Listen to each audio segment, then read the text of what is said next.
This morning, I have a sermon that will be difficult to deliver, not because it's controversial or problematic, but because it is so personal to me and my life and my family and my rabbinate. So I will ask you for your patience and your sensitivity and even your discretion with any feedback that you might give me afterwards. Because sometimes the sermons you give as a rabbi aren't always the ones you like giving. But I have found that these hard ones are oftentimes the most important ones you'll give during your career. Allow me to begin by just being honest with all of you. December 25th is always difficult to navigate when you are Jewish and your family is not. Now, most of you know I converted to Judaism, and if you didn't know before, hello. I chose Judaism when I was 22. It's the most beautiful and meaningful thing that I've ever done. It's given me so much, and every day I see the fruits and the blessings of that decision blossom and bloom. And I am so grateful that I was able to cast my lot with the Jewish people when I did. All that is to say, it is still hard for me around Christmas time because all of my family celebrates it and I do not. And for them, Christmas is not some grand theological demonstration of messianism. It's family time, with board games, while watching It's a Wonderful Life, which I don't think is idolatry or avodah zarah in any way, shape, or form. Now, typically, I don't visit my family during Christmas time, but this year, my mom had recently had a shoulder surgery, which really prohibited her from entertaining the way she usually does. So this year, I decided I would make the pilgrimage to my hometown of Killeen, Texas, to visit with my family and try to fulfill the mitzvah of honoring my parents. And I want to tell you a little bit about what I experienced there. But before I do, and before I go into all of the details of this trip, you should know that my best friend, Rabbi Sam Brotenberg, decided to go with me. I'm not really sure how I convinced him to go, or if I convinced him at all. I think there was a part of him that really needed to see where I came from. And I think he was interested in seeing how families actually celebrate this holiday. He's never witnessed it before.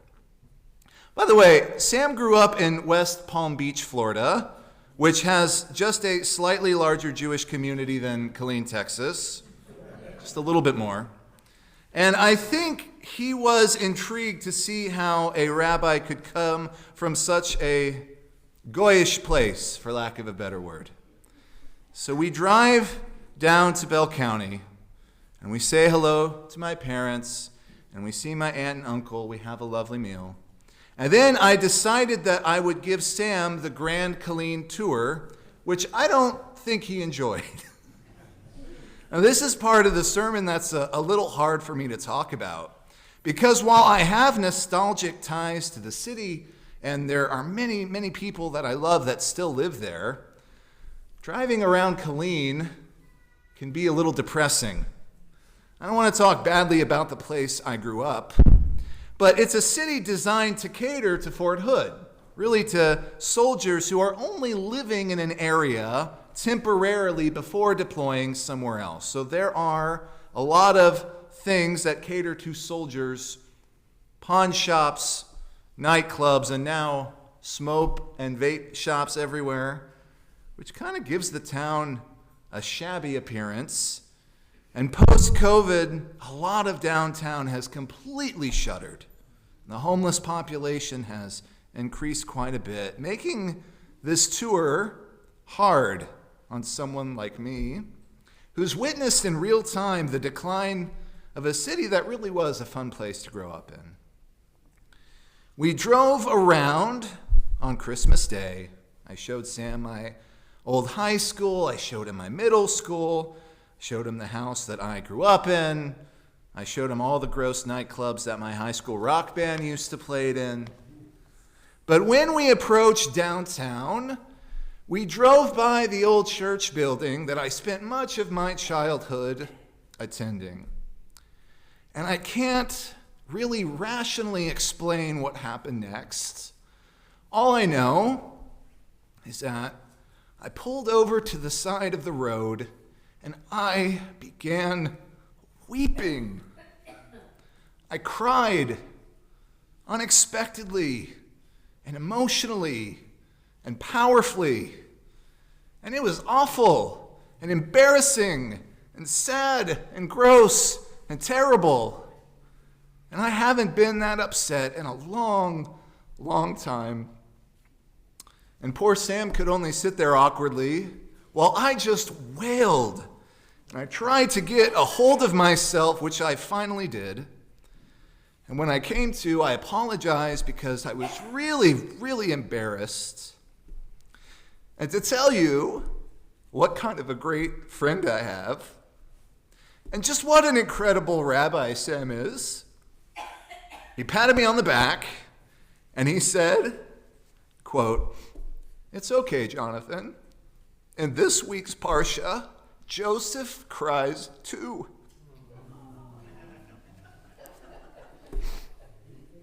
And when he said that, I felt instantly a sense of relief, like everything was going to be okay. You see, friends, that is the power of Torah. Sam brought Torah into an emotional and stressful space, and it immediately calmed me down, and it made me feel better. So, allow me to teach this bit of Torah to you all this morning from Parshat Vayigash. Perhaps one day, you too can teach it to someone else who's likewise upset. Before I read you this pasuk, allow me to set the scene. Joseph has become second in command of all of Egypt. And he has brought his brothers into the palace to confront them, but they are so out of their element, they don't even realize it's him.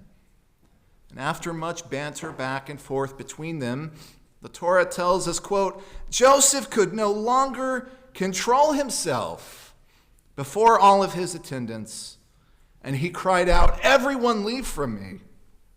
So there was no one else in the room when Joseph made himself known to his brothers.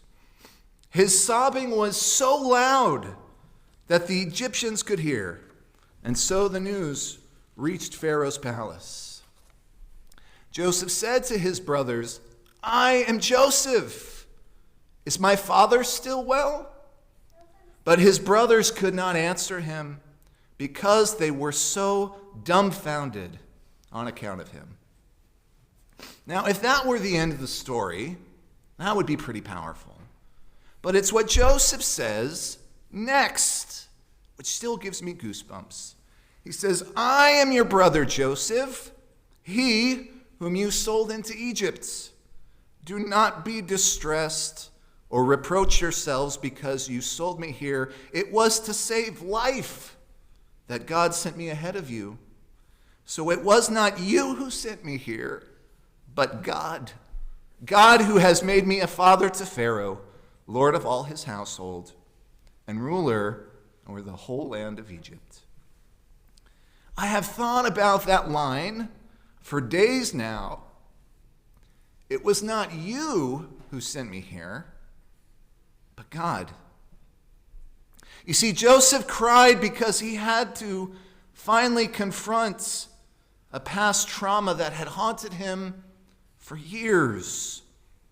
And yet, he knew that without that trauma, his destiny and the destiny of the lives of millions of Egyptians might have been radically different. And perhaps, too, that is why I cried on Christmas Day outside of First Baptist Church, Killeen, Texas. Not because I miss Christianity, Chas v'shalom, but because I realized that every soul on this earth has a plan and a path. And God lets some rabbis grow up in West Palm Beach, Florida. But not this one. I grew up in Killeen, going to that church. I grew up singing hymns, going to Sunday school, and hearing Bible stories before I had ever even heard of the word Parshat. And for many years, I carried a quiet confusion inside me about that. Was that part of my life God's mistake? Was it something I needed to erase in order to fully be who I am now? Was it something I needed to apologize for or explain away? Well, Joseph teaches us that the answer to that is no. Keep in mind, Joseph didn't say to his brothers, what you did doesn't matter. He doesn't tell them it didn't hurt me. Joseph weeps loudly, publicly, uncontrollably. But after those tears, Joseph reframes his story, not by denying the harm, but by locating the meaning beyond it. He says to them, it was not you who sent me here, but God. Joseph understands that a person can be wounded and guided at the same time, that something can be deeply painful and yet deeply formative, that God's hand can be present even in places we would never choose for ourselves. Sitting outside that church on Christmas Day, I realized something important about my own story. I could not be the rabbi I am today without the life I lived before I became Jewish.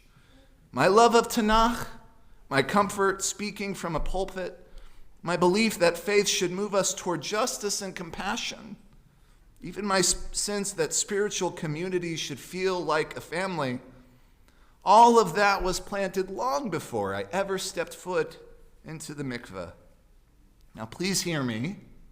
This does not make Christianity my theology, and it does not make Christmas my holiday, and it certainly does not blur the clarity of my commitment to Judaism or to this people. What it does remind me is that God has many ways of preparing a soul for its work. Joseph did not choose the pit. Joseph did not choose Egypt.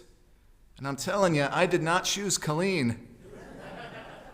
But while we aren't responsible for where we come from, we are responsible for what we do with the story that we're given.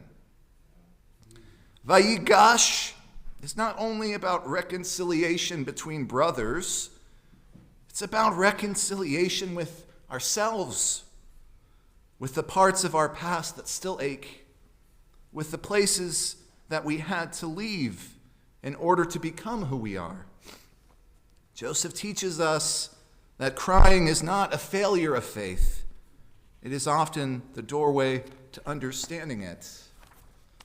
And so, dear friends, if you too are carrying a complicated past this morning, if there are places or chapters in your life that bring up unexpected tears, know this: Torah makes room for that. Your story is not an accident. Your journey is not a detour. And the parts of you that feel messy or unresolved may yet become your sources of wisdom and blessing. I pray that we have the courage to face our pasts.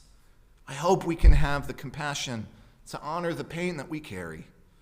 And I bless us that we, like Yosef, may one day be able to say with honesty and humility, I did not arrive here by mistake. Rather, God sent me to this place. Shabbat shalom.